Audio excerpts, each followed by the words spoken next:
Hey, this is my first attempt roasting coffee myself. I picked up a couple of bags of green coffee, I got all my tools ready, and I've got a cured cast iron pan ready to go and heating in the grill. And I'm going to get it up to about 450 degrees and just see what happens. This is completely an experiment as far as I'm concerned. I have no idea what I'm doing. I've got a couple different kinds of coffee. If it completely fails, that's fine. I'm just going to start with a little bit and see if I can dial it in.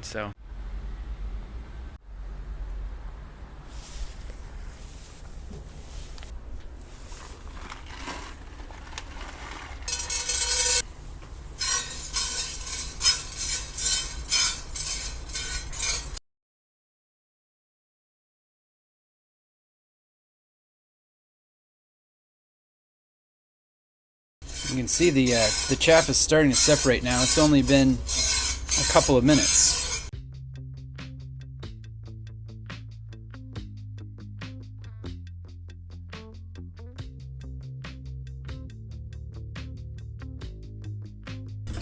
Now I'm afraid it might be getting too cool, so I'm gonna refire these side burners. I had thought I could turn them off, but maybe that's not such a good idea.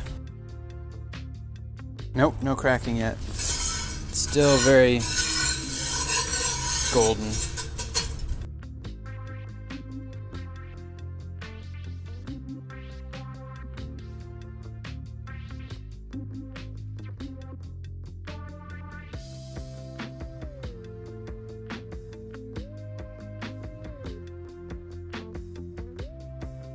That mostly worked, except the filming of it didn't really work on my phone. It died about halfway through. I did get some good beans out of it though. I got to the end of what they call the first crack, is when they stop kind of popping. It's a little bit like a popcorn sound. So far so good with the first kind, which was the Ethiopia Yirgacheffe. The big issue that I had was it took a lot longer than I expected, because keeping it all the way open let it cool too quickly. It's about 45 degrees Fahrenheit right now, so it cooled off too much and it kind of really slowed down. So I ended up closing the lid, keeping it closed, opening it every 10 seconds or so to stir it again, because you have to keep stirring it. And the hope is that you're not going to char any parts of the beans and get a burnt flavor. So I'm going to try it again. I'm going to try another medium roast with Kenya Nyeri, and try that same technique again, just opening and closing the grill, which is kind of a pain. I'm starting to think I'm probably not going to do this very often, because it's kind of a pain, unless, you know, I just like standing around for long periods of time.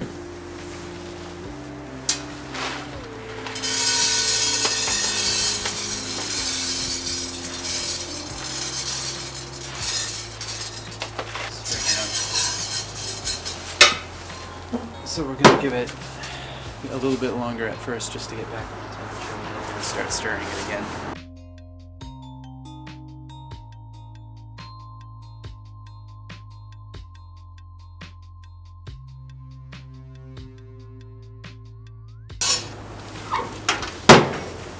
At these small quantities, I would probably drive myself nuts trying to do this on a regular basis, so I think I would want a slightly larger container, but too much and then it wouldn't cook evenly.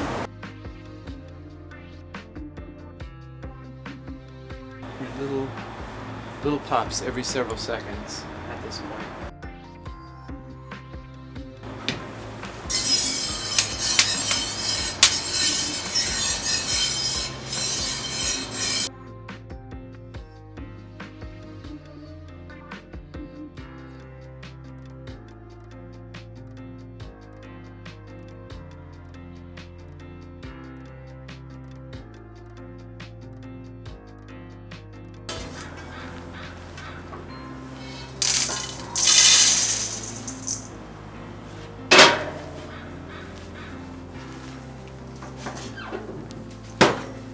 Now you can see there's a lot of chaff in there, so gotta try to get the chaff out.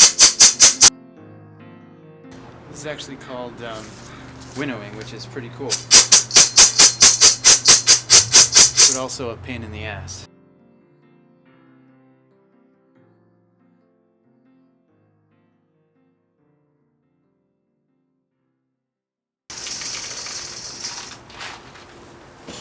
Let's see how close we got.